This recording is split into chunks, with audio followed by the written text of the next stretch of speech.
할렐루야, 반갑습니다. 2021년 9월 26일 주일입니다. 오늘도 주의 은혜 가득한 복된 주일 또 예배 되시길 주 이름으로 축원합니다. 함께할 찬송은 284장입니다.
하나님의 말씀은 열왕기상 21장 27절부터 29절입니다. 아합이 모든 말씀을 들을 때에 그의 옷을 찢고 굵은 배로 몸을 동이고 금식하고 굵은 배에 누우며 또 풀이 죽어 다니더라. 여호와의 말씀이 디셉 사람 엘리야에게 임하여 이르시되 아합이 내 앞에서 겸비함을 내가 보느냐. 그가 내 앞에서 겸비함으로 내가 재앙을 저의 시대에는 내리지 아니하고 그 아들의 시대에야 그의 집에 재앙을 내리라 하셨더라. 아멘. 오늘 말씀 제목은 살 길입니다. 살 길. 막다른 골목, 궁지, 벼랑 끝, 사면초가, 고립무원, 또 백척간두, 다 같은 의미입니다. 어떤 일이나 상황이 어찌할 수 없이 매우 위태로운 상태, 상황 이런 걸 두고 한 말이지요. 예를 들면 죽을 병에 걸렸다든지 아니면 경제적인 압박이 절정에 다다라 도무지 앞이 안 보인다든지 또는 누구와의 관계에 있어서 관계가 너무 악화돼서 도무지 길이 보이지 않는 경우 다 비슷한 상황입니다. 고립무원, 사면초가, 백척간두, 벼랑끝, 궁지, 막다른 골목 같은 표현이죠. 우리가 살다 보면 여러분 이렇게 막다른 골목에 내몰릴 때, 벼랑 끝에 서게 될 때, 궁지에 몰릴 때 얼마나 많습니까? 창세기에 나오는 야곱 이야기가 바로 그렇지 않습니까? 20년 동안 떨어져 살던 이제 형을 만나기 위해서 오는 야곱. 사실 형을 만나기 위해 오는 건 아니지요. 고향으로 귀향길입니다. 그런데 형이 집을 버티고 있어요. 복수심에 불타 있습니다. 형을 넘어야 할 야곱의 심정은 벼랑 끝입니다. 참 밤새 하나님께 씨름하잖아요. 하나님과. 또 히스기야 왕이 죽을 병이 걸려서 마찬가지였죠. 히스기야 왕도 죽을 병이 걸려서 어찌할 도리 없어 백약이 무효였잖아요. 그때 하나님께 얼굴을 벽을 향하고 하나님께 기도하고 통곡을 합니다. 아수르의 수도 니느웨가 마찬가지입니다. 40일 후면 멸망할 위기에 처해 있습니다. 그런데 요나의 외침으로 그 니느웨 성이 어떻게 변했습니까? 왕부터 낮은 자까지 하나님을 믿고 금식하고 회개를 합니다. 심지어 짐승이나 가축까지 입에 아무것도 대지 않고 물도 마시지 않고 이 동물들조차 금식을 하지요. 여러분, 사방이 다 막혀 있어도요, 한 곳은 늘 뚫려 있잖아요. 하나님 위를 바라보시기 바랍니다. 하나님을 향해서는 언제나 어떤 상황에서도 열려 있음을 경험하시고 기억하시고 또 하나님께 기도하며 승리하시기를 주의 이름으로 축원합니다.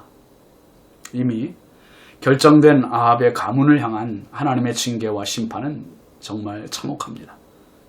하나님께서 아합에게 속한 모든 남자를 쓸어버리되 노예나 자녀들까지 모두 죽이겠다고 하셨습니다. 또 이세벨도 그 시체를 개들이 먹을 것이라고 하셨고, 아합에게 속한 모든 자의 시체를 성읍에서 죽는 자는 개들이 먹고 들에서 죽는 자는 새들이 먹을 것이라고 아주 비참한 경고를 하셨습니다. 이제 그 행한 죄가 너무 심각해서 엘리야를 통한 하나님의 심판의 경고를 받은 아합 왕, 어떻겠습니까? 벼랑 끝입니다. 궁지에 몰렸습니다. 막다른 골목입니다. 이때 그가 한 태도가 뭐지요? 27절 말씀입니다. 아합이 이 모든 말씀을 들을 때에 그의 옷을 찢고 굵은 배로 몸을 동이고 금식하고 굵은 배에 누우며 또 풀이 죽어 다니더라. 모세 시대의 애굽의 바로 왕은 재앙을 당하면 당할수록, 경고를 받으면 받을수록 더 완악해졌습니다. 강팍해졌습니다. 그런데 지금 아합 왕은 어떻습니까? 풀이 죽었어요. 옷을 찢고 굵은 배로 몸을 동이고 금식하고 굵은 배에 누우며 풀이 죽어 다녔다. 그랬습니다. 풀이 죽어 다녔다. 물론 아합의 이 행위는 진정한 회개라기보다는 심판의 두려움에서 비롯된 후회예요. 후회. 아유, 왜 그랬을까 하는 후회죠. 자신이 한 짓이 얼마나 못된지를 뉘우치는 후회입니다. 우상을 숭배하고 하나님의 선지자들을 죽이고 선량한 농부 나봇을 죽이면서 그 포도원을 빼앗은 일 등 말할 수 없는 하나님의 진노를 산 것입니다. 그래도 경거망동하지 않고 이토록 겸비할 줄 알았던 사람이 아합이죠. 그런데 이 모습을 하나님께서 보셨습니다. 28절 29절 보시면 여호와의 말씀이 디셉 사람 엘리야에게 임하여 이르시되 아합이 내 앞에서 겸비함을 네가 보느냐.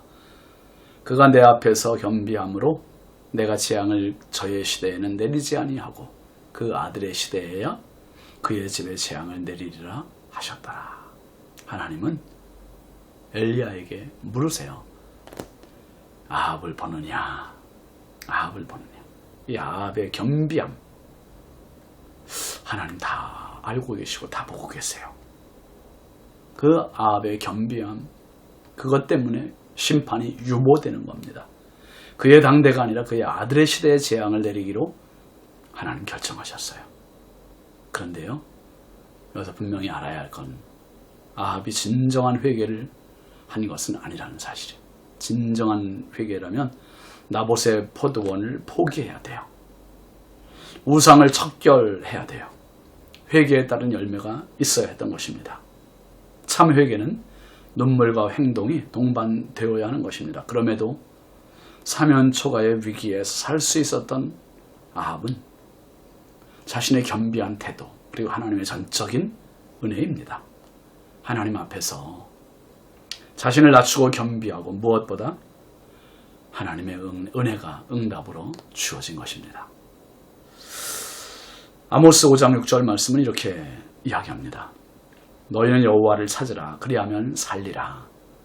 그렇지 않으면 그가 불같이 요셉의 집에 임하여 멸하시리니 베델에서 그 불들을 끌 자가 없으리라. 여호와를 찾으라 했어요. 여호와를 찾으라. 하나님을 찾으면 삽니다. 하나님을 구하면 살아요. 역대하 7장 14절 말씀에 이렇게 얘기하죠. 내 이름으로 일컫는 내 백성이 그들의 악한 길에서 떠나 스스로 낮추고 기도하여 내 얼굴을 구하며 내 얼굴을 찾으면 내가 하늘에서 듣고 그들의 죄를 사하고 그들의 땅을 고칠지라. 성도가 살 길, 그것은 둘이 아닙니다. 하나입니다. 하나님의 얼굴을 구하는 거예요. 하나님의 얼굴을 구하는 거. 우리 생명은 하나님께 달려 있습니다. 살고 죽는 것, 흥하고 망하는 것 모두 하나님께 달려 있어요. 오늘도 우리가 구해야 할 우선순위 첫째는 하나님의 얼굴입니다. 오늘 주일 하나님께 드려지는 예배가 하나님의 얼굴을 구하는 예배, 하나님의 얼굴로 다가가는 예배, 하나님 앞에 엎드리는 그러한 산 예배가 되길 주의 이름으로 축복합니다. 기도합시다. 하나님 아버지 감사합니다. 심히 연약하고 죄 많고 허물 많은 저희들을 지금까지 살게 하신 하나님, 어떤 순간에도 하나님 겸비하게 하시고 하나님의 얼굴을 구하게 하시고 살 길을 바로 찾는 저희들 되게 하여 주옵소서.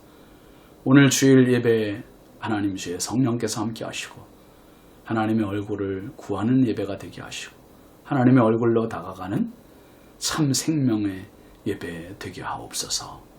예수님의 이름으로 축복하고 기도합니다. 아멘. 오늘도 하나님께 예배드리며 승리하시는 복된 하루 되십시오. 감사합니다.